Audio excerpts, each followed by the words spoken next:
ये खबर KR मंगलम university द्वारा प्रस्तुत की गई है। देखिए, ऐसा है, इस देश की कम्युनल हार्मनी को जितना तार तार और तोड़ने का काम, बिगाड़ने का काम खुद देश के प्रधानमंत्री करते हैं या फिर जितना भारतीय जनता पार्टी के लोग करते हैं, उनकी तुलना किसी से नहीं की जा सकती। तो उन पे तो कोई कार्रवाई होती नहीं है। वो तो चाहे जैसी भाषा बोलें, वो स्वतंत्र हैं देश को तोड़ने के लिए, देश में नफरत फैलाने के लिए। ममता बनर्जी इस समय चुनाव हार चुकी हैं, तो उनको चौतरफा वार करना है, उनके ऊपर हमले करने हैं, उनके लोगों पर ईंटा फिकवाना है, पत्थर फिकवाना है, घायल करना है और उनकी पार्टी को तोड़ना है। तो कोई ना कोई काम रोज करते रहेंगे ममता बनर्जी जी के खिलाफ। लेकिन वो एक संघर्षशील नेता है और भारतीय जनता पार्टी से डटकर मुकाबला करेंगी। हाँ, जो उनकी पार्टी के ऐसे गद्दार लोग जो मुसीबत के समय में उनका साथ छोड़ रहे हैं, उनको इतिहास कभी माफ़ नहीं करेगा। उनको कायर के रूप में याद किया जाएगा। खास तौर से मैं देख रहा हूं कि उसमें कुछ मुस्लिम सांसद भी हैं जो भारतीय जनता पार्टी के गोदी में जाके बैठ रहे हैं। तो आप बताइए कि मुसलमानों की लिंचिंग करवाती है भाजपा, मुसलमानों के घर पे बुलडोजर चलाने का काम करती है भाजपा, मुस्लिम कौम को गालियां देने का और उनके खिलाफ नफरत फैलाने का काम करती है बीजेपी। और वही मुस्लिम सांसद आज ममता बनर्जी को छोड़ के मोदी के साथ जा रहे हैं। ये कितनी शर्मनाक बात है। जो व्यक्ति कहता है मैं कपड़े देख के मुसलमानों को पहचान लेता हूं, इतनी नफरत है उस आदमी को, उसके साथ उसकी गोदी में आप जाके बैठ रहे हो।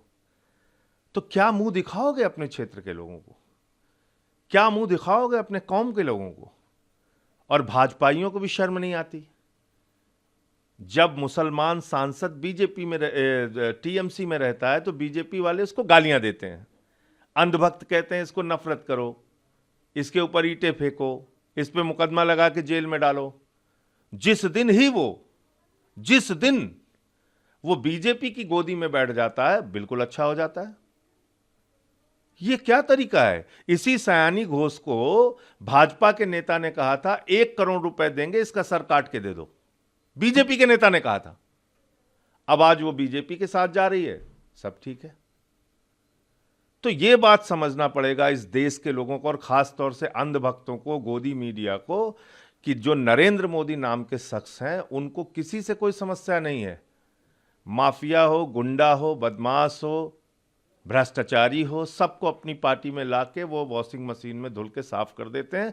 अब सिर्फ बीजेपी में दाऊद इब्राहिम का आना बाकी रह गया है। बस आप इतना जान लीजिए। सर, अभिषेक बनर्जी के घर पर आज सुबह से ही सेंट्रल फोर्सेज और पुलिस की टीमें जो है पहुंच चुकी हैं। देखिए, अब मैं आपसे कह रहा हूं ना कि ममता बनर्जी की पार्टी को तोड़ने के लिए उनके सांसदों को गिरफ्तार करना, उनको जेल में डालना, उन पे मुकदमे लगाना, उनको लाठियां चलाना, पत्थर फेंकना, ये सब करेंगे लोग। ये सब तो बिल्कुल करेंगे। लेकिन एक बात याद रखिएगा, इतिहास कभी कायर का नहीं लिखा जाता। कायर का इतिहास लोग जब याद करते हैं, कोई भी आप देखिए कि मान सिंह को, जयचंद को कभी भी अच्छे अर्थों में याद नहीं करता है। मीर जाफर को कभी अच्छे अर्थों में नहीं याद करता है। तो इसलिए जो लोग मतलब अपनी पार्टी जिससे वो जीते, जिस नेता के नाम पे वो जीते, अगर आज उसको धोखा दे रहे हैं तो याद रखिएगा, इनको कभी बहादुर के रूप में नहीं, कायर के रूप में ही याद किया जाएगा। और आपकी बहादुरी का पता भी तभी चलता है जब मुश्किल वक्त हो। वैसे तो हर आदमी भाषणवीर बना हुआ है। हमारे प्रधानमंत्री को आप देखिए, अब उनकी कायरता का पता चल रहा है। 3 हत्या कर दी अमेरिका ने भारतीयों की, 3 जहाजों पे हमला कर दिया, प्रधानमंत्री एक शब्द नहीं बोले।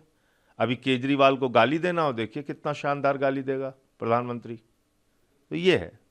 जगदीश बासुनिया रेबल टीएमसी एमपी जो हैं, वो 20 लोगों के साथ जो है स्पीकर से मंडे को मिल रहे हैं और वो कह रहे हैं कि नेशनल इंटरेस्ट में एनडीए को ज्वाइन करें। नहीं, नेशनल इंटरेस्ट चुनाव के पहले कहाँ चला गया था? टीएमसी के हारने के बाद नेशनल इंटरेस्ट याद आया। ये कैसा नेशनल इंटरेस्ट है भाई? ये कैसा नेशनल इंटरेस्ट है जो 4 मई के बाद जागृत हुआ आपके मन में? नेशनल इंटरेस्ट पहले नहीं था। 4000 ईवीएम जो है वो लगभग जल गए हैं। देखिए, वो 4,000 ईवीएम नहीं जले हैं, वो भारत का लोकतंत्र जला है।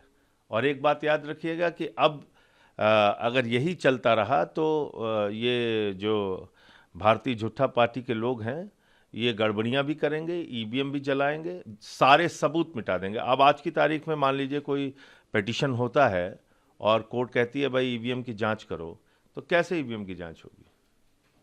आप बताइए मुझे।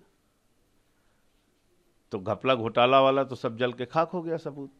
राहुल गांधी ने कहा है कि इलेक्शन जो है उनकी चोरी हो रही है। नहीं, ये तो सर्वविदित सत्य है, कोई इसमें छिपी हुई बात नहीं।